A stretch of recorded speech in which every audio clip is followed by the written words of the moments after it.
여러분 반갑습니다. 자기적 성질 두 번째 시간 강의하도록 하겠습니다. 자, 지난 시간에 여러 가지 자기적 변수들에 대해서 살펴보았는데요. 자기장을 나타내는 여러 가지 기본 벡터들이랑 매개 변수들을 살펴봤었죠. 그러한 변수들 어떤 단위, 환산이 여러분들 주의를 요한다 그랬죠. 그죠? 실제로 보면 이러한 자기 유도 B, 그 다음에 자기장 외부에서 가해주는 자기장 세기, 강도, 자기장의 강도 H, 그 다음에 그 H에 의해서 재료 내부에 만들어지는 자화 정도를 나타내는 M, 뭐 이런 것들을 배웠죠. 그리고 B와 H를 매개해주는 permeability, 즉 뭐죠? 투자율이라는 뮤에 대해서도 배웠고, 그죠? 그러한 투자율은 진공 투자율 뮤제로와 그다음 일반 투자율, 자기 투자율 뮤, 그리고 진공에 대한 재료 내에서의 투자율의 B값, 상대 투자율이라고 부르죠. 뮤 R에 대해서 이제 배웠었죠. 그리고 M과 H를 매개해주는 susceptibility, 즉 자화율, 카이에 대해서도 배웠었어요. 그죠? 그리고 이러한 단위들은 뭐 SI 단위를 쓰기도 하고, 혹은 뭐 CGS, EMU 단위를 쓰기도 합니다. 책에 따라서는. 그리고 학자나 뭐 사람에 따라서는 저것들이 많이 혼용됐었어요. 쓰이고 있어요. 그래서 그때그때 쓰이는 이 단위들을 여러분들이 나중에 뭐 자기장 특성을 뭐 계산을 하거나 뭐 이용을 할 때는 표를 보고, 이런 환산표를 보고 실수를 하지 않도록 그렇게 주의를 하시면 되겠습니다. 뭐 여기도 이제 같은 단위가 한 번 더 나타내 있는데요. 뭐 예를 들면 자기장의 강도 H의 단위는 CGS 단위로는 CGS EMU 단위, 즉 일렉트로마그네틱 유닛에서 EMU 단위, 뭐 이렇게 부르기도 합니다. CGS 단위라는 것은 센티미터 그램 세크 단위이고, MKS 단위는 미터 킬로그램 세크 단위입니다. 이걸 보통 우리는 국제 규격 단위라 부르죠. SI 유닛이라고 부르죠. 그때 자기장의 세기 H는 뭐 웨르스탯이라는 단위를 쓰기도 하고, 뭐 또 다른 웨르스탯을 다른 어떤 단위로 나타내면 이렇게 이제 나타낼 수 있다라는 거죠. 그리고 MKS 단위로는 우리가 앞에서 살펴봤던 것처럼 자기장의 세기는 암페어 퍼 미터, 그죠? 권선수 곱하기 흐르는 전류 나누기 길이, 권선의 길이, 뭐 이렇게 이제 표기를 했었잖아요. 그죠? 그래서 암페어 퍼 미터로 나타내진다 그랬죠. 그래서 이 둘 사이의 환산은 뭐 이런 식의 관계를 갖는다. 또 마찬가지로 자기 유도 B는 어차피 얘도 자기장이에요. 그죠? 자기장의 세기를 나타내는 거죠. 얘도 외부에서 가해주는 자기장이지만 얘도 자기장의 세기예요. 결국은 같은 자기장이니까 단위가 같아야 되죠. CGS나 CGS 다 같아야 돼요. 근데 그냥 이 외부에서 가해주는 자기장은 웨르스탯, 이것도 사람 이름에서 따온 거예요. 웨르스탯이라 그러고, 이때 B는 가우스라는 단위를 쓰기도 한다는 거죠. 결국 본질적으로는 같은 단위들이에요. 마찬가지로 MKS 단위로 나타냈더라도 역시 B나 H는 같겠죠. 그래서 암페어 퍼 미터로 나타낼 수도 있고, 또 B는 마치 HS 에르스테트와 G로 나눴던 것처럼 MKS에서도 암페어 퍼 미터나 아니면 웨버 퍼 미터 제곱, 아니면 테슬라, 1웨버 퍼 미터 제곱을 테슬라라는 단위를 쓴다라는 거죠. 자, 이런 이제 관계가 있다라는 거죠. 물론 이 MKS와 CGS 단위 사이의 환산 관계는 1 테슬라가 10의 4성 가우스에 해당한다. 뭐 이런 게 되겠어요. 그렇게 놓고 보면 이 M도 마찬가지죠. 이 M은 뭐예요? 외부 자기장에 의해서 재료 내에 유도된 그 자기장이잖아요. 그죠? 그걸 우리는 자화라고 부를 뿐이지만 결국 얘도 또 유도된 어떤 자기장인 거죠. 그죠? 그죠? 즉 내부 재료 내에서 자기 모멘트들이 정렬을 해가지고 만드는 자기장이니까 결국 그러면 걔의 단위도 결국 뭐예요? 결국 얘도 자기장의 세기를 나타내는 단위고 그럼 B나 H나 M이나 다 똑같은 단위예요. 본질적으로는. 근데 얘는 또 어떻게 부른다? 맥스웰 퍼 센티미터 제곱. 그래서 자기장은 굉장히 부르는 이름도 많고 또 단위도 CGS, MKS가 막 혼용해서 쓰이고 그렇기 때문에 굉장히 복잡하게 느껴지는데 뭐 본질적으로는 그냥 다 이 세 가지는 자기장의 세기를 나타내는 거고 이쪽 편은 CGS 단위, 이쪽 편은 MKS 단위다. 그렇게 놓고 보면 결국 뭐예요? 이 뮤나 카이 같은 경우에는 그죠? 뮤는 B를 H로 나눈 거잖아요. 카이는 M을 H로 나눈 거죠. 이 두 개가 다 같잖아요. B나 H도 다 단위가 같죠. 같은 단위끼리 나눠주니까 결국 뭐예요? 다 원칙적으로는 다 뭐예요? 단위가 없는 무차원인 거죠. 그죠? 그런 특징을 지니고 있다. 그리고 에너지 프로덕트라는 말은 이제 에너지 적이라는 건데 에너지 곱이라는 뜻이에요. 요거는 뒤에 가서 우리가 다루도록 할 거예요. 그래서 그거는 단위 부피당 에너지의 단위를 갖는다. 자, 이 정도로 이제 단위는 뭐 이렇게 이제 단위가 복잡하다. 그리고 그것들은 서로 환산할 수 있다. 이런 정도만 알고 넘어가도록 하겠습니다.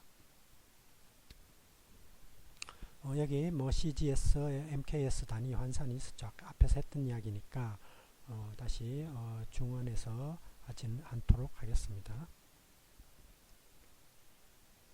천천히 이러한 B와 이런 관계는 우리가 앞에서도 했기 때문에 지난 시간에 천천히 읽어보면 다 이해가 되실 거예요. 자, 그러면 이번에는 이제 자기장이 왜 만들어지는가? 그죠?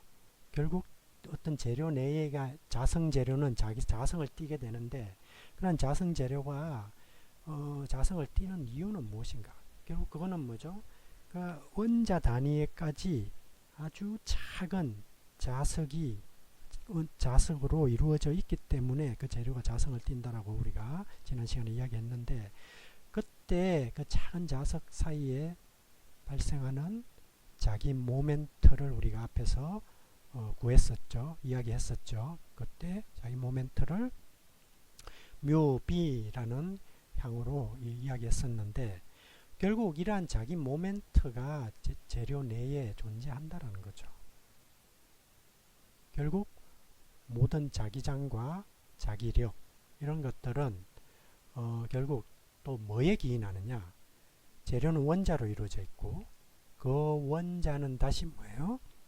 양성자와 전자로 이루어져 있죠. 따라서 바로 그 원자 하나에 들어있는 전자들, 그 전자들의 스핀에 의해서 발생하게 된다는 이야기가 되겠습니다. 자, 그러면 이런 내용에 대해서 한번 살펴보도록 합시다. 일단 자기 모멘트라는 것은 뭐냐 하면 어떤 자기장에 대해서 전자가 나타내는 반응하는 어떤 척도를 나타내는 값인데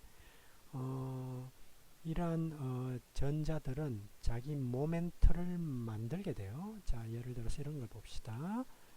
원자가 있어요. 여기 왼쪽에 원자가 있어요. 그죠? 그럼 원자가 있고 그 원자의 중심부는 핵이 있죠.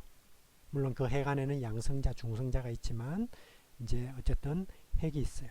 그리고 그 핵 주위로는 전자가 돌고 있죠.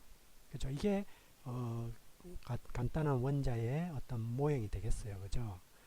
그리고 그때 이 전자가 핵 주위를 이렇게 돌게 되면, 그죠? 껍질이 있죠. 그러니까 원자 내에서 전자가 돌 수 있는 어떤 껍질이 있을 거예요.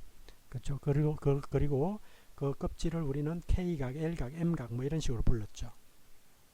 그걸 이제 우리가 재료과학 절 앞쪽 초창기 1장이나 2장에서 다루기를 양자수 개념으로 배웠어요. 그죠? 그래서 이런 주양자수라고 부르는 그러한 양자수와 그 다음에 오비탈이라고 부르는 부양자수라고 부르는 오비탈, S오비탈, P오비탈, D오비탈, F오비탈 뭐 이런 것들이 있었죠. 그죠? 그런 것들에 의해서 전자가 위치할 수 있는 껍질이 정해져 있고, 그죠? 그 주위를 전자가 이렇게 돌고 있는 거예요. 문제는 전자가 이렇게 돌면 어떻게 되겠어요? 전자는 마이너스 전하를 띠고 있죠. 전자가 이렇게 돈다는 이야기는 곧 뭐예요? 전자의 움직임은 곧 전류하고 똑같잖아요. 그죠? 그러니까 전자가 움직이는 반대 방향으로 전류가 흐르게 되겠죠. 그죠?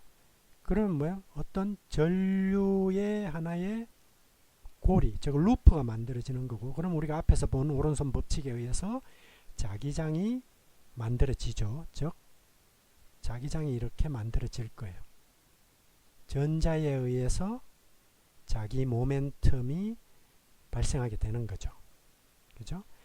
그걸 갖다 우리는 오비탈 모멘트라 그래요. 즉 궤도를 돌므로써 발생되는 자기 모멘트가 되는 거죠. 그 다음에 두 번째로는 여기 있는 전자를 하나를 놓고 보면 이 전자가 가만히 안 있고 자전을 한단 말이에요. 그냥 뱅글뱅글 한 축으로 도는 거죠. 그럼 전자가 이렇게 돌면 역시 여기서도 자기장이 인가되게 되는 거죠. 그죠? 그걸 우리는 그렇게 전자가 도는 걸 자전하는 걸 스핀한다 그러고 스피닝이라 그러고, 그때 유도되는 자기 모멘텀을 스핀 모멘트라고 이제 부르게 됩니다.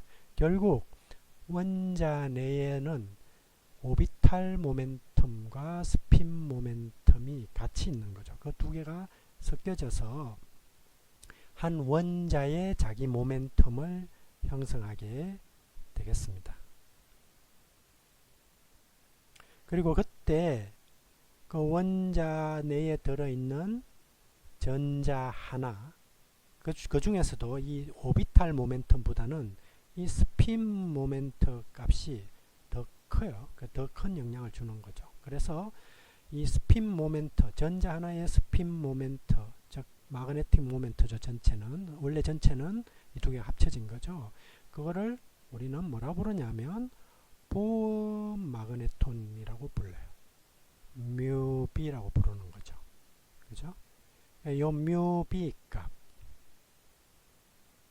요게 바로 어떤 자기 모멘트의 원천이 된다는 거예요. 즉 원자가 혹은 또 그 원자들이 모인 어떤 재료가 자기장을 띠는 이유가 되겠습니다. 그래서 뮤B는 물론 이제 약간 이 교과서 범위를 좀 벗어나긴 하지만 이 보아 마그네톤은 보통 뭐 이런 형태의 식으로 주어지게 돼요.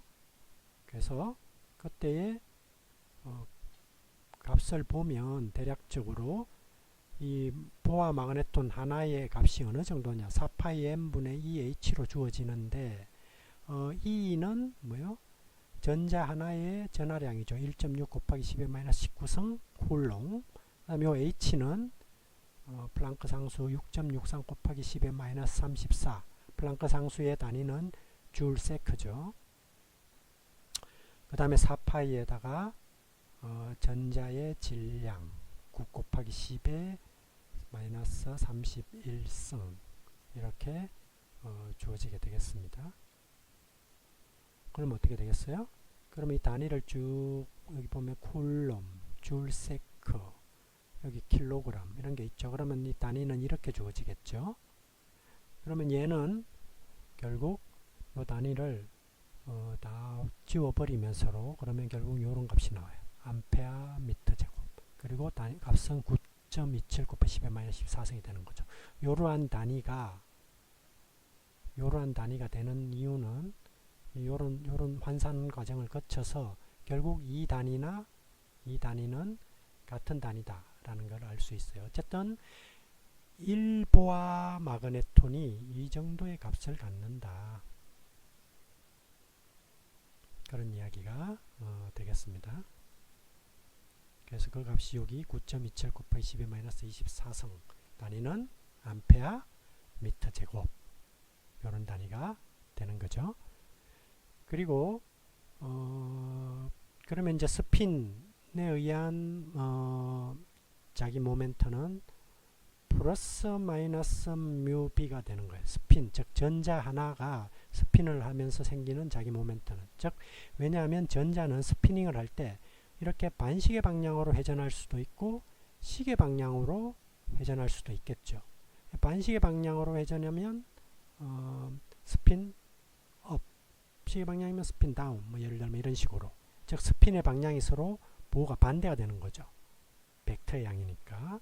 그죠? 자기장은. 그래서 플러스와 마이너스 값으로 존재하게 됩니다.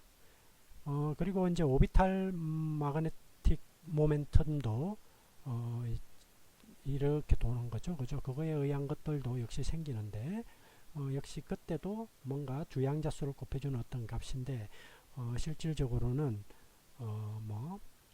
이 항이 더 이제 크게 작용한다라는 이야기가 되겠어요. 어쨌든 총량은 원자 하나에 들어있는 총 자기 모멘트의 값은 결국 뭐예요? 모든 전자, 원자 하나에 전자가 여러 개 들어있을 수 있겠죠. 수소는 전자 한 개지만 나트륨은 전자가 11개고, 그죠? 뭐 이렇게 전자 개수가 많잖아요. 원자에 따라서. 그러면 그 모든 전자들의 자기 모멘텀을 다 더하는 거예요. 그죠? 이건 벡터량이니까 크기와 벡터가 있잖아요. 그렇게 해서 다 더했을 때 그 값을 우리는 전체 네트 마그네틱 모멘트, 자기 모멘트라고 부르는 거죠. 전체 총 마그네틱 모멘트라고 부르게 돼요. 그런데 일렉트론들은 이제 몇몇 일렉트론들은 서로 페어를 이뤄서, 그죠? 오비탈 모멘텀들이 서로 캔슬이 될 수 있어요. 그러니까 예를 들어서 얘는 이 방향으로 도는 전자랑 이 방향으로 도는 전자가 있다. 그러면 그거에 의한 자기장이 이 자기장과 이 자기장이 서로 상쇄되겠죠. 그죠? 마찬가지로 스피닝도 마찬가지예요. 스핀업과 스핀다운이 서로 상쇄되겠죠. 즉 이렇게 자전하는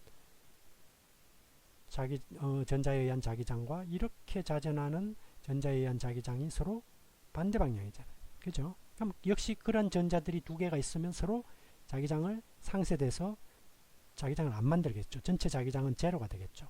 그런 식으로 서로 상쇄가 일어날 수 있다. 즉 한 원자 내에 전자는 여러 개가 있을 수 있지만 그 전자들의 자기장은 서로 상쇄를 일으킨다. 그러면 예를 들어서 완전히 전자 껍질이 꽉 찬 그러한 재료들, 예를 들면 원자가 있으면, 그죠? 우리가 여러분들 전자를 채워나가는 게 옛날 앞에서 배웠을 거예요. 1S에 2개, 2S에 2개, 2P에 6개, 3S에 2개 이런 식으로 쭉 채워나갔죠. 그죠? 그렇게 채워나갈 때 제일 바깥에 있는 가전자 걔네들이 꽉 다 채우면, 즉 S 궤도에 전자 2개를 다 채우고 P 궤도에 전자 6개를 다 채우면 우리는 가장 안정한 구조가 된다 그랬어요. 그죠? 그리고 그러한 구조들은 우리가 뭐라고 불러요? 팔족 원소가 되는 거죠. 주기율표에서 불활성 기체라고 부르죠. 헬륨, 네온, 아르곤, 크립톤 이런 것들이 이제 불활성 기체가 되고, 그러한 불활성 기체들은 어떻게 되겠어요? 완전히 자기 모멘텀이 없겠죠. 서로 다 상쇄되는 거예요. 자기 모멘텀이. 그래서 얘네들은 아무리 자기장을 외부에서 걸어줘도 각 자기들이 자기 모멘텀을 가지고 있지 않기 때문에 그 자기 모멘텀들이 정렬할 그 외부 자기장에 정렬할 자기 모멘텀도 없죠. 따라서 자화도 되지 않게 되는 거죠.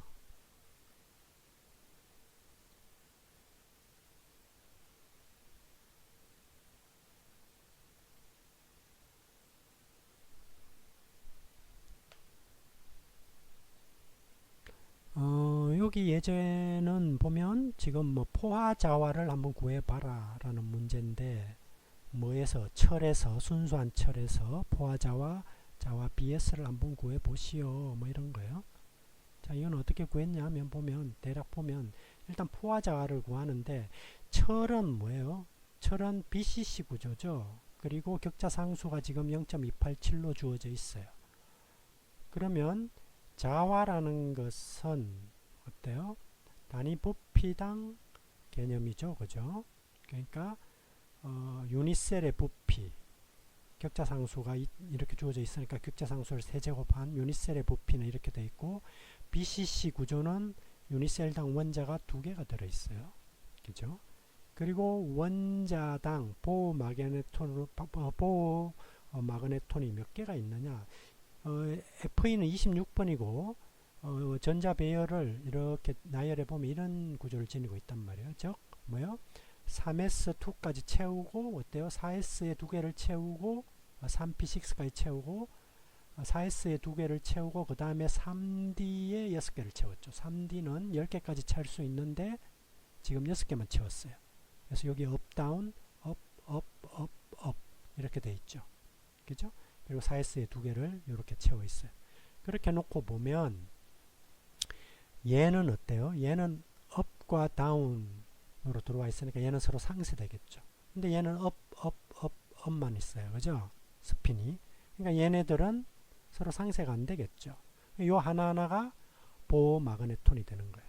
그래서 보호 마그네톤이 4개가 있다. 원자당. 그리고 보호 마그네톤 1개당 값은 뭐예요? 자기 모멘트의 값은 이렇게 주어진다. 그래서 이렇게 쭉 계산하면 결국 뭐예요? BS 포화자화는 m에다가 뮤제로를 곱한 거죠. 뮤제로는 이렇게 주어져 있었고 앞에서 여기서 구한 m 값이 이 값이니까 결국 자화는 3.96 테슬라다. 뭐 이런 식으로 우리가 계산을 한다는 이야기예요. 물론 이런 계산을 할 때는 이러한 단위들을 지금 MKS 단위를 쓰는지 CGS 단위를 쓰는지를 잘 주의 깊게 살펴서 서로 맞춰서 계산을 해주면 되겠습니다. 자, 이렇게 해서 이제 자기 모멘텀의 원천은 우리가 알아봤는데요. 자, 그럼 그러한 자기 모멘텀에 의해서 발생되는 자성의 종류에 대해서 한번 생각을 해봅시다. 자성의 종류에는 크게 반자성, 상자성, 그 다음에 강자성, 그 다음에 반강자성, 페리자성 이렇게 5가지가 있어요. 자, 그러면 반자성이라는 건 뭐냐면 영어로는 다이아마그네티즘, 반한다는 거죠. 반대로. 그죠? 반대로 된다는 거죠. 자, 그러면 얘네들은 반자성은 어떤 물질이나 기본적으로 얘네들은 이제 원자를 나타내요. 그죠? 어떤 재료니까 여러 개의 원자로 이루어져 있겠죠. 결합을 하고 있을 거예요. 원자들이. 그 원자들이 기본적으로는 자기 모멘텀을 갖고 있지 않아요. 그러니까 자성을 띠고 있지 않은 거죠. 그죠? 그러니까 외부에서 가해주는 자기장이 없을 때는 그냥 전혀 자성을 띠고 있지 않은데 만약에 외부에서 H라는 자기장을 인가해주면 그럼 어때요? 그러면 얘네들은 그 자기장에 반발해서 반대 방향으로 이렇게 자기 모멘텀이 생겨요. 외부에서 가해주는 자기장은 이 방향인데, 그죠? 물론 그리고 그때 생기는데 이 그 방향이 완전히 얘랑 나란하지 약간 비슷하게도록 이렇게 배열은 되지만 완전히 나란하지는 않고 그냥 어느 정도 배열이 된다라는 거죠. 그리고 중요한 거는 방향이 반대다. 그래서 반자성이라는 이름을 붙이게 돼요. 거기에 반해서 이제 상자성 재료는 어떤 재료냐? 상자성 재료는 각각의 원자가 자기 모멘텀을 가지고 있어요. 보어 마그네톤을 가지고 있는 거죠. 그죠? 자기장을 가지고 있는데 그 원자들의 자기 모멘트의 방향이 다 랜덤 방향이에요. 무질서하게 무작위로 있는 거죠. 즉 다시 그리면 원자 하나하나의 자기 모멘텀이 외부에서 자기장이 인가되지 않을 때는 임의의 방향으로 다 향해 있다. 그러면 이것들은 벡터니까 다 더하면 어떻게 되겠어요? 전체 평균 자기장은 합은 어떻게 제로가 되겠죠. 즉 자기 성질이 없는 것처럼 보일 거예요. 그런데 앞의 경우처럼 이제 H라는 자기장을 외부에서 가해주면 얘네들이 그 자기장과 이제 나란하게 이렇게 정렬을 한다는 거죠. 물론 이때도 완전히 패러럴하게 정렬을 하지 않고 거기에 가깝게 쭉 페어를 하는데 왼쪽과 차이점은 뭐예요? 그 자기장 방향을 따라서 이렇게 배열을 한다라는 거죠. 그죠? 그러면 어떻게 되었어요? 이거에 의한 자기장이 생기겠죠. 그죠? 그럼 이거와 합쳐지겠죠. 여기서는 뭐예요? 이거에 의한 자기장이 이거랑 서로 상쇄되겠죠. 그죠? 자, 이러한 자기장을 우리는 파라마그네티즘 상자성이라고 부르게 됩니다. 거기에 반해서 이제 강자성은 어떤 거냐? 영어로는 페로마그네티즘인데 페로가 뭐예요? 페로. 보통 우리가 이제 그 재료를 나눌 때 철강재료, 비철재료 이렇게 나누잖아요. 철강재료, 페로스 머티리얼이죠. 그죠? 철과 관련돼 있어요. 그죠? 그래서 이러한 강자성은 주로 이제 철과 관련된 재료에서 많이 발견되죠. 천연에서 나오는 자석도 마찬가지고. 그래서 앞에 페로를 붙였어요. 그럼 이 강자성은 어떤 거냐? 강하다는 거죠. 자성이. 그죠? 자, 재료가 원자들 하나하나가 다 뭐요? 자기 모멘텀을 가지고 있으면서 걔네들이 서로 나란히 정렬해서 있고 싶어요. 평소에도. 그렇게 함으로써 에너지를 낮추는 거예요. 그렇게 해서 정렬해 있고 그 놈을 외부에서 이제 자기장을 하나도 안 줬을 때, 자기장을 하나도 안 줬을 때는 또 이미 이렇게 정렬이 돼 있는 거죠. 그죠?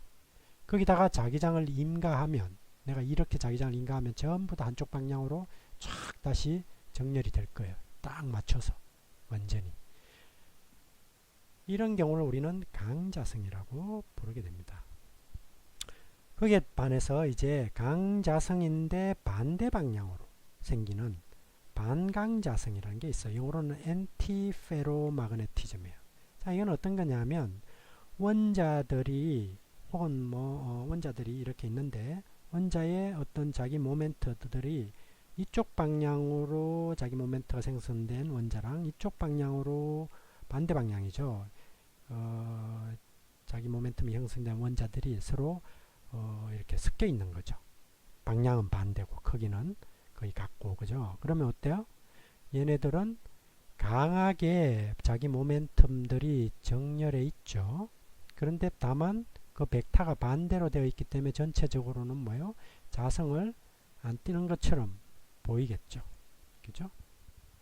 그리고 역시 여기도 뭐예요? 자기장을 인가하면 역시 그 방향으로 얘는 이쪽으로, 얘는 이쪽으로, 얘는 이쪽으로, 얘는 이쪽으로 이렇게 H에 대해서 H를 인가해 주면 딱 배열이 될 거예요. 즉 외부 자기장에 대해서 쫙 정렬을 잘해요. 그게 강자성체의 특징이에요. 그래서 얘도 강자성체의 하나예요. 일종이에요. 근데 얘는 모든 원자들이 다 같은 방향으로 정렬을 하는 거에 반해서 얘는 뭐요? 서로 반대 방향으로 정렬하는 원자들이 서로 섞여 있다라는 거죠. 자, 이런 경우를 우리는 반강자성이라고 그러고, 그 다음에 마지막으로 페리자성이라는 건 뭐냐면 페리자성은 준강자성이라고도 부르는데 한쪽 방향으로 자기 모멘텀이 어떤 원자는 이렇게 되어 있는데 반대 방향으로도 역시 이거랑 비슷하게 자기 모멘텀이 있어요. 근데 그 크기가 달라. 여기서는 어때요? 이 크기랑 이 크기가 서로 크기는 같고 방향이 반대죠. 그럼 얘는 상쇄된단 말이에요. 얘는 어때요? 방향은 반대지만 크기가 다르죠. 얘는 이 크기고 얘는 작아요. 자기장의 세기가, 모멘텀의 세기가. 그러면 얘는 뭐요? 어떤 전체 총합은 어떤 자기장이 약하게 이쪽 방향으로 있겠죠. 그죠? 그죠? 역시 이 경우도 서로 뭐요? 이 모멘텀들끼리 서로 잘 이렇게 정렬을 하고 있죠. 그래서 외부 자기장이 가해지면 얘네들도 저런 식으로 다시 또 딱 정렬해요. 이쪽 편이랑 마찬가지로. 자, 이런 경우를 우리는 페리 자성이라고 부른다. 그래서 이러한 강자성체는 주로 이제 금속, 뭐 철이나 코발트, 니켈 같은 이런 데서 주로 나타나고, 여기는 주로 이제 페라이트 같은 산화물, 세라믹 종류죠. 그런 페라이트들에서 주로 잘 나타나는 특성이 되겠습니다. 요 각각에 대해서는 뒤에서 다시 다루도록 하겠습니다. 일단 자성의 종류가 이런 게 있다는 걸 알고 다음 페이지로 넘어갈게요. 자, 그러면 우리가 앞에서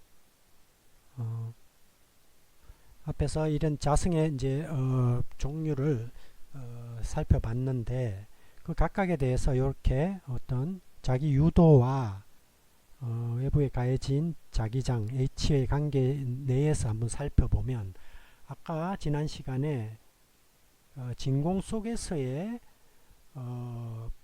변화는 요 까만색 커브라 그랬죠. 이때는 물론 이 기울기는 뮤 제로가 되고 그때의 카이 값은 0이었어요. 즉 진공 속이니까 재료가 없죠. 그러니까 자화되는 자화율이 제로예요. 그죠? 그리고 뮤와 뮤 제로도 같고 뮤r은 1이 되겠죠. 그런데 이제 우리가 앞에서 반자성과 상자성 그리고 페리자성 또는 뭐죠? 강자성 이렇게 배웠죠. 그죠? 자, 그렇게 놓고 보면 먼저 반자성은 어때요? 반자성은 반대 방향으로 자화가 일어나는 거죠. 그죠? 반대 방향으로 자화가 일어나니까 돌아가 봅시다. 반대 방향으로 자화가 일어난다면 H는 이 방향인데 이 재료 내의 원자는 반대 방향으로 자화가 일어나죠. 이 재료가 이 자기장에 의해서 일어나는 자화, 그걸 M이라 그랬죠. 그래서 M을 카이가 매개 변수로 이렇게 연결해 주는 거잖아요. 그죠? 그러니까 어때요? 이 방향이니까 마이너스 값이죠. 얘는 이 방향을 플러스로 놓으면 그죠? 카이는 마이너스 값을 지녀야 돼. 반자성에서는. 그죠? 그래서 반자성에서는 마이너스 값을 지닌다. 그리고 크기는 10의 마이너스 5성 정도다. 거기에 반해서 파라가 되면 상자성이죠. 그러면 이제 같은 방향으로 자화가 일어나는데 완전히 잘 그냥 똑바로 잘 전체로 평행하게 배열되지는 않는다 그랬어요. 그러니까 약간 자화가 되는 거죠. 그래서 얘는 플러스 값이에요. 가이가 10의 마이너스 4성 정도예요. 거기에 반해서 이제 페리나 강자성체가 되면 그럼 뭐요? 이때는 그래프가 이렇게 올라가요. 굉장히 기울기가 크죠. 이때 결국 카이는 뭐냐 하면 거의 10의 6성 정도라는 거죠. 단위가 다르죠. 그죠? 10의 6성. 10의 마이너스 4성. 뭐 이런 오도인데. 그죠? 그러니까 굉장히, 그죠? 크게 자화가 잘 일어나는 경우고, 이런 이제, 자화가 잘 일어날 때, 뮤r 값을 보면 이게 뭐야? 상대 투자율이었죠. 그죠? 상대 투자율이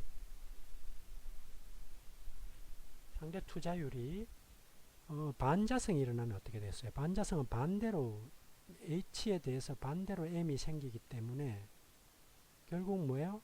B는 어때요? B는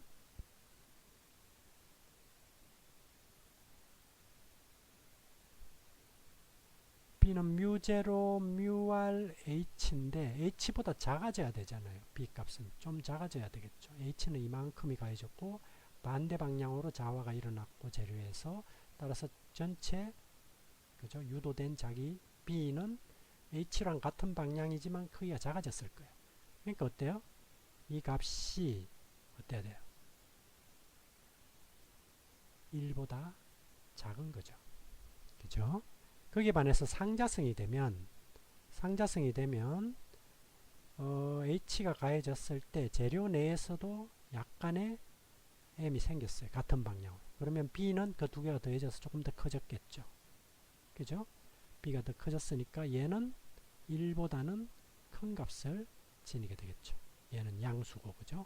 얘는 음수고 1보다 작은 값을 지니게 될 거예요. 거기에 반해서 이제 강자성체나 페리자성체가 되면 카이 값이 엄청 커요. 뮤R 값이 엄청 크다는 거죠. 이 값이. 그죠? 그래서 B 값이 확 증가하는 거죠. 조금만 H가 가해져도 B 값이 확 증가하는 거예요. 자화가 잘 되는 재료라는 거죠. 그죠? 그런 경우에는 뮤R이 1보다 매우 크다. 그리고 이때 이 페리 마그네틱 재료는 우리가 페라이트라고 부르는 재료, Fe3O4, 뭐 NiFe2O4, 뭐 이런 것들, 즉 세라믹 종류죠.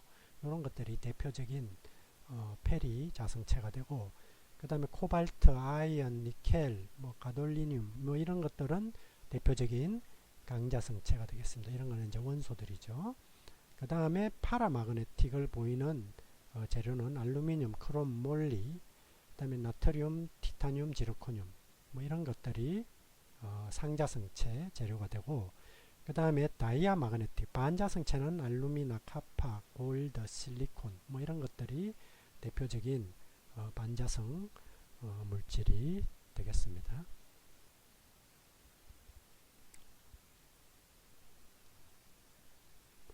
그래서 이렇게 해놓고 보면 결국 다이아 마그네틱은 자화되는 정도가 마이너스다. 그죠? 그 다음에 파라나 뭐 안티페로는 플러스다. 이런 이제 특징이 있어요. 그리고 이거의 특징은 여기 이제 M이고 여기 H니까 X축이 그죠? 그 기울기는 카이가 되겠죠.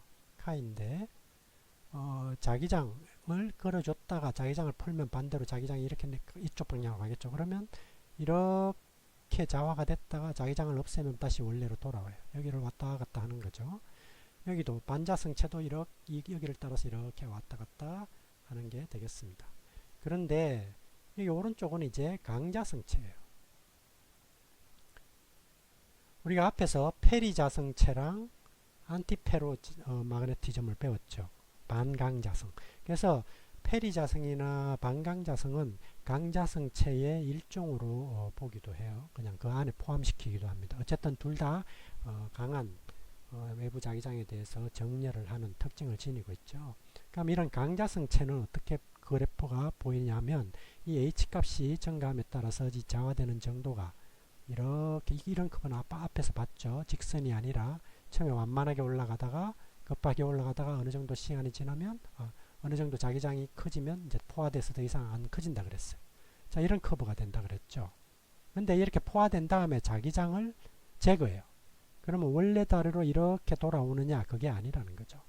얘는 이 방향으로 이렇게 돌아온다는 거예요. 즉 뭐요?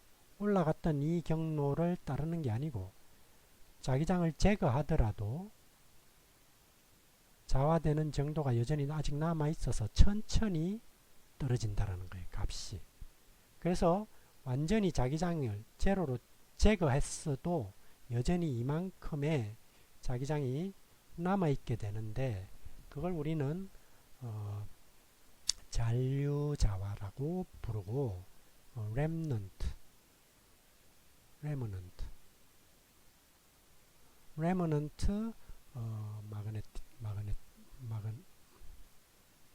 마그네타이제이션 이렇게 부르게 되겠어요. 마그네타이제이션. 그래서 여기 R이 붙었죠. remnant 잔류자화라고 부르게 되고 그 다음에 여기서 요렇게 오게 되는 값, 요 값 요거를 우리는 포화자화라고 부르게 되는 거죠. 즉 강자성체에서 모든 어떤 그 원자들이 다 한쪽 방향으로 다 일렬 자기장에 대해서 나란히 서게 되면 이제 더 이상 배열할 원자들이 남아 있지 않겠죠. 그러면 여기에 이제 포화가 일어나게 되는 이렇게 되겠습니다. 자, 그럼 이러한 관계를 한번 살펴보면 다이아마그네틱, 즉 반자성과 파라나 안티페로, 상자성, 반강자성, 그 다음에 페로나 페리, 얘는 강자성과 페리자성이죠. 이렇게 놓고 봤을 때 어땠어요?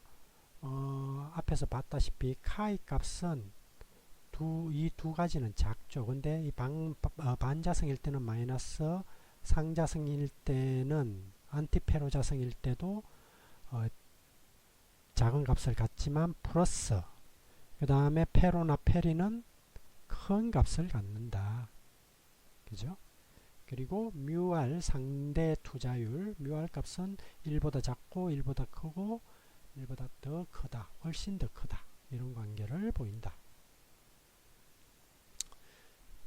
자, 그럼 앞에서 했던 이야기를 다시 한 번 더 이게는 복습한 건데, 결국 반자성은 애초에 이 원자들이 마그네틱 모멘트를 지니고 있지 않아서 총 자화되는, 외부 자기장에 의해서 자화되는 정도가 H가 0일 때는 아예, 그러니까 당연히 0이겠죠. 자화도 안 돼 있을 거예요. 그죠?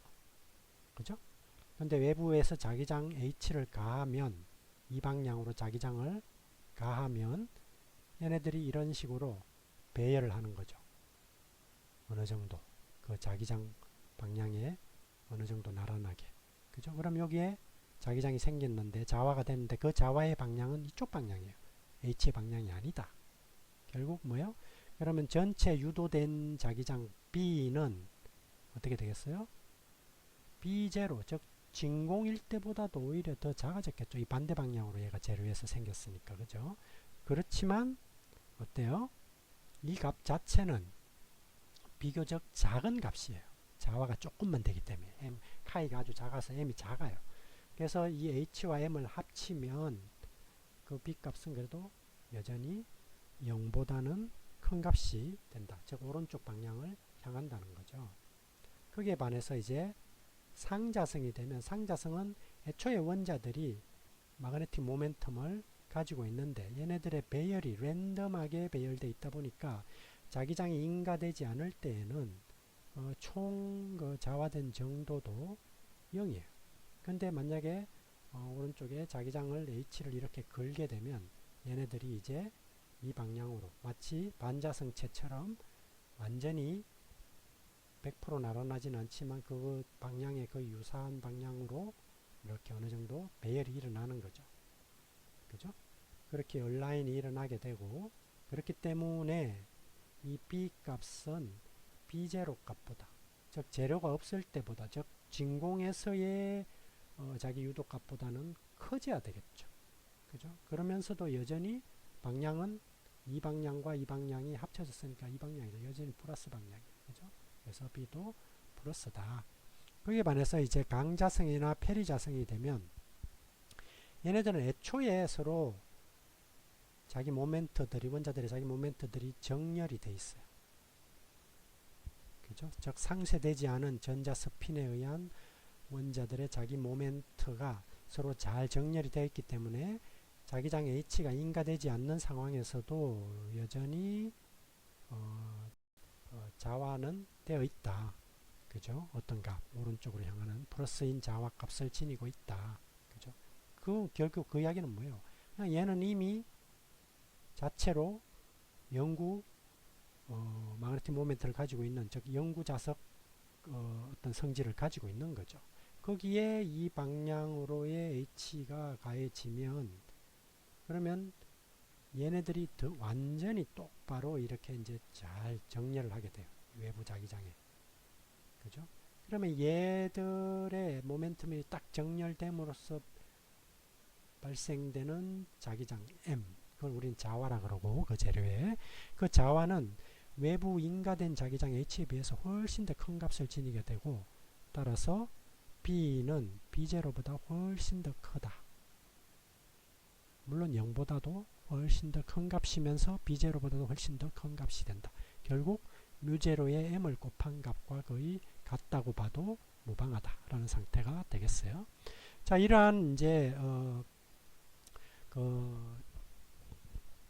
자성의 종류에서 지금 하나씩을 살펴보면 앞에서 우리가 예를 들었잖아요. 그죠?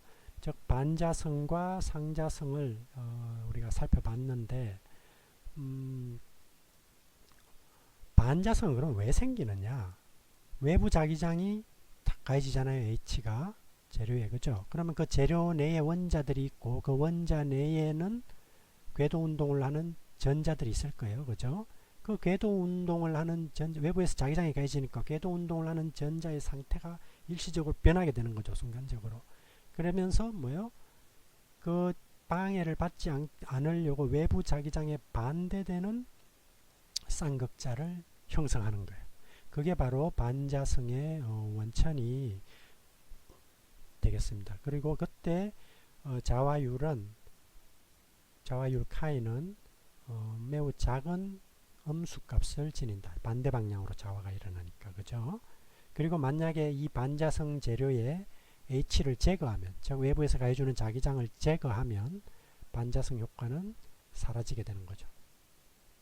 그래서 이런 반자성 재료의 대표적인 것들이 여기 주어져 있고 보면 이 카이 값이 즉 자화율이 다 마이너스 값을 지니고 있고 그 크기가 대략 어때요? 10의 마이너스 5승 5도를 지니고 있죠.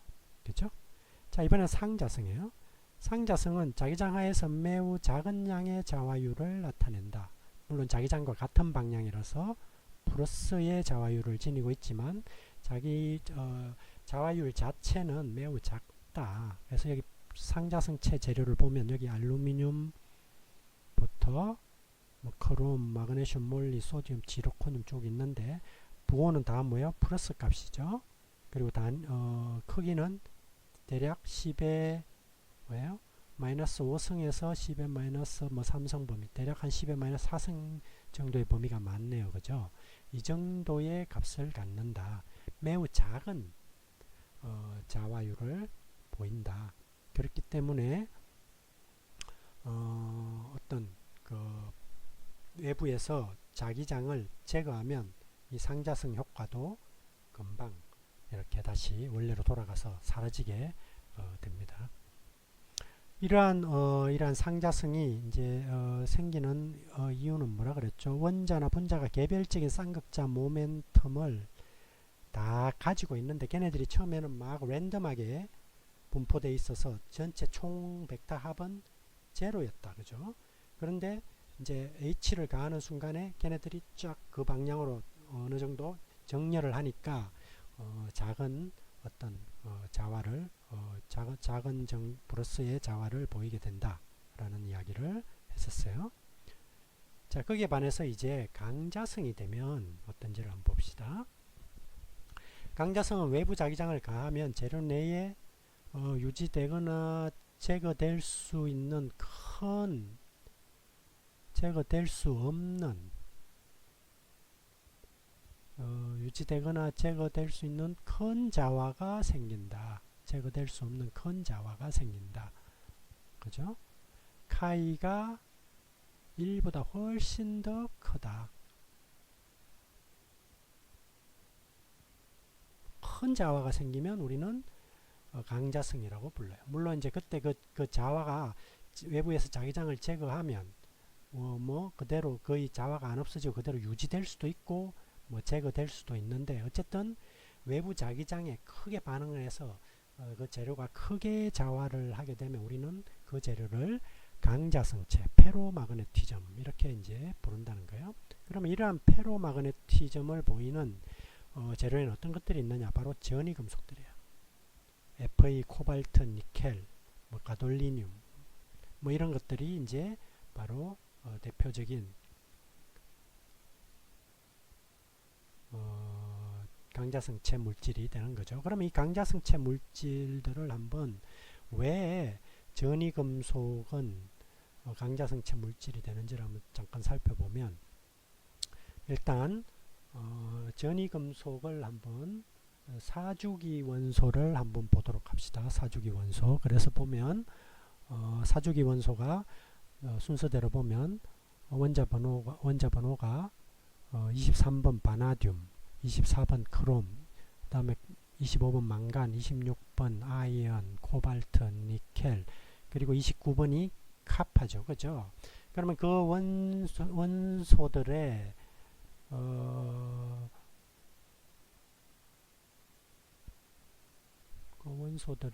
그 뭐죠? 전자 배열을 적어 보면, 그죠? 전자 배열을 적어 보면 바나듐은 3d 오비탈, d 오비탈에 전자가 3개가 있죠.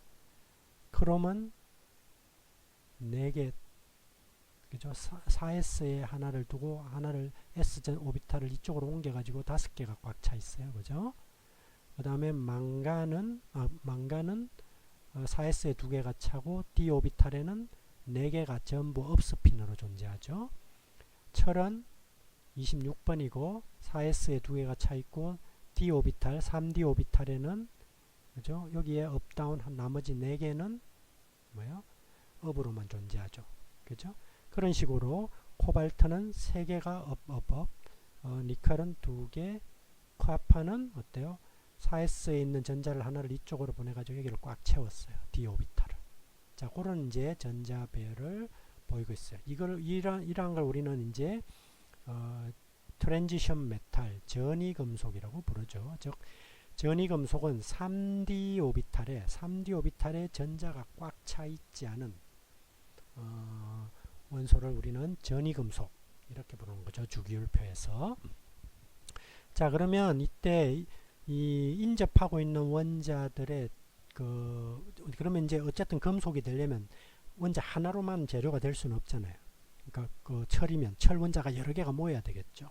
그죠? 그러면 그 철 원자들 하나하나가 다 이러한 배열을 가지고 있는데 그 원자들의 스핀 상태들이 전부 나란하도록, 그죠? 그렇게 배열되고 싶어 한다라는 거예요. 이러한 전이금속에서는 평행하게 모든 원자들의 스핀이. 그러면 어떻게 되겠어요? 전부 다 모든 스핀들이 한 방향으로 배열되면 자기 모멘텀들이 벡터들이 다 합쳐져서 굉장히 강한, 그죠? 자기장이 형성되겠죠. 그렇게 한 방향으로 배열되는 거를 우리는 뭐라고 부르냐면 magnetic dipole coupling 이라고 불러요. 즉 자기 쌍극자 커플링이 일어나는 거죠. 서로 쭉 이웃한 원자들끼리 자기 쌍극자들이, 그죠? 각 원자의 자기 쌍극자들이 다 커플링을 이루어서 한 방향으로 쫙 나열한다라는 거예요. 만약에 근데 그렇게 한 방향으로 쭉 나열해 있는 부분, 그런 것들이 이제 존재하게 돼요. 그걸 갖다 우리는 이제 도메인이라고 부를 텐데, 예를 들면 어떤 재료가 있고 결정립계가 있죠. 이 결정립계가 여기 결정립이 있어요. 이 결정립 내에 또 도메인이 있는 거예요. 그러면 여기 있는 원자들은 다 이 방향으로 다 배열이 되어 있고, 여기는 또 이 방향으로 다 원자들이 배열이 되어 있어요. 이 배열되어 있다는 건 뭐죠? 다 스핀, 마그네틱 모멘텀들이죠. 다 모든 원자들이 이 방향으로, 같은 방향으로 배열되어 있는 마그네틱 모멘텀이 배열되어 있는 원자들이 모여 있는 영역, 그걸 갖다가 우리는 마그네틱 도메인 이렇게 부르고, 도메인이 구역이잖아요. 그래서 자구라고 불러요. 그래서 자구가 방위가 랜덤하면 여기는 이렇게 돼 있고 여기는 이렇게 돼 있고, 자구가 여기는 다 이렇게 돼 있고 같은 방향, 여기는 이렇게 돼 있다. 그럼 얘네들의 벡터 합은 평균적으로 랜덤하다면은 그냥 0일 거예요. 그죠? 그런 이제 관계를 보이고 있다. 그 다음에 그러면 예를 들어서 그럼 이 각각의 원자들의, 그래서 천이금속에서 각각의 원자들이 갖는 자기 모멘텀을 보면 결국 뭐예요? 요 스핀 전자들에 의한 마그네톤이죠. 얘네들이 많을수록, 얘는 4개의 마그네톤을 지니고 있죠. 그러면 얘네들이 마그네톤이 많을수록 어떻게 돼요? 더 많은 스핀을 만들 거 아니에요. 마그네틱 모멘텀을 만들 거 아니에요. 그죠? 마그네톤이 많으니까. 그죠? 그래서 크롬이나 망간 이런 것들은 더 세겠죠. 철보다. 그죠? 그걸 단순히 그렇게만 놓고 보면. 그죠? 그런데 실제로는 어때요? 이 5개짜리 마그네톤이 쌍을 이루고 있지 않은 전자가 5개잖아요. 여기는 쌍을 이루고 있지 않은 전자가 4개죠. 여기는 4개예요. 얘는 쌍을 이루고 있죠. 그죠? 여기는 쌍을 이루고 있지 않은 전자가 여기는 3개죠. 그러면 얘가 더 자기장이 강해야 되는데 자성이 얘가 더 작다라는 거죠. 즉 얘는 엔티페로 마그네티즘을 지녀요. 카이가 1보다 작아요. 그리고 얘가 페로 마그네티즘을 보여요. 강자성체예요. 카이가 1보다 월등히 큰 거죠. 그리고 얘는 0이에요. 그죠? 카파는 자성을 안 띠잖아요. 우리가 알기로도. 그죠? 그거는 뭐예요? 반자성체이기 때문에 꽉 찼어요. d 오비탈에. 자, 그러면 왜 5개가 오히려 더 강자성을 안 띠느냐? 그 이유는 물론 우리의 이 지금 교재의 범위는 벗어나는데 여러분들이 아마 3학년 올라가면 다른 과목을 들을 때 배울 기회가 있을 텐데 뭐 이런 게 있어요. 즉 마그네틱 익스체인지 에너지라는 게 있어요. 교환 에너지, 교환력 에너지, 그죠? 자기 교환 에너지라는 게 있어요. 즉 예를 들어서 원자가 2개가 결합을 해. 여기 그죠? 핵이 있고 전자가 돈단 말이에요.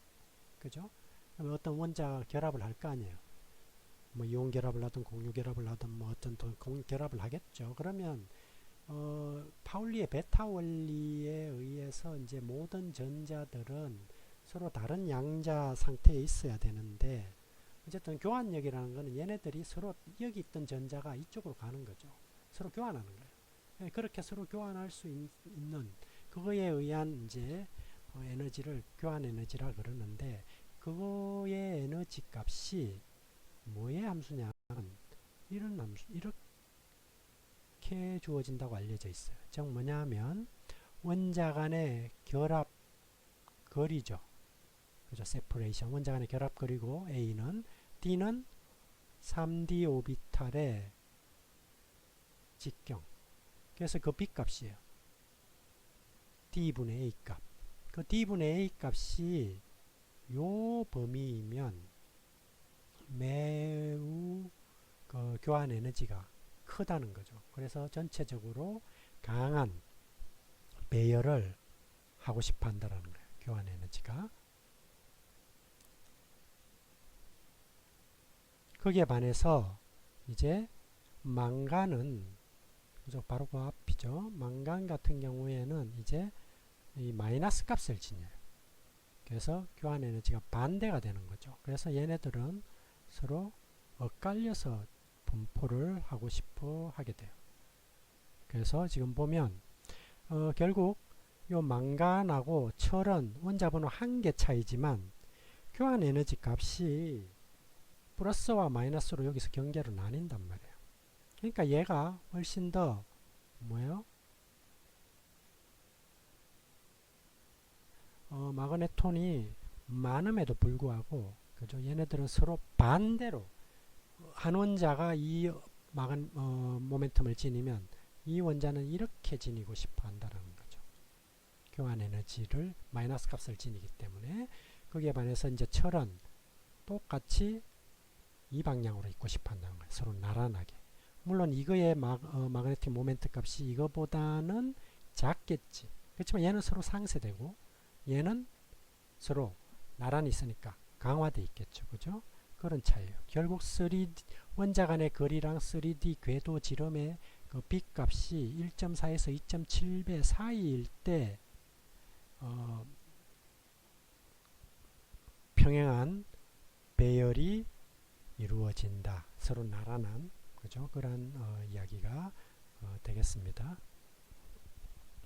자, 오늘은 이번 시간은 여기서 마치겠습니다.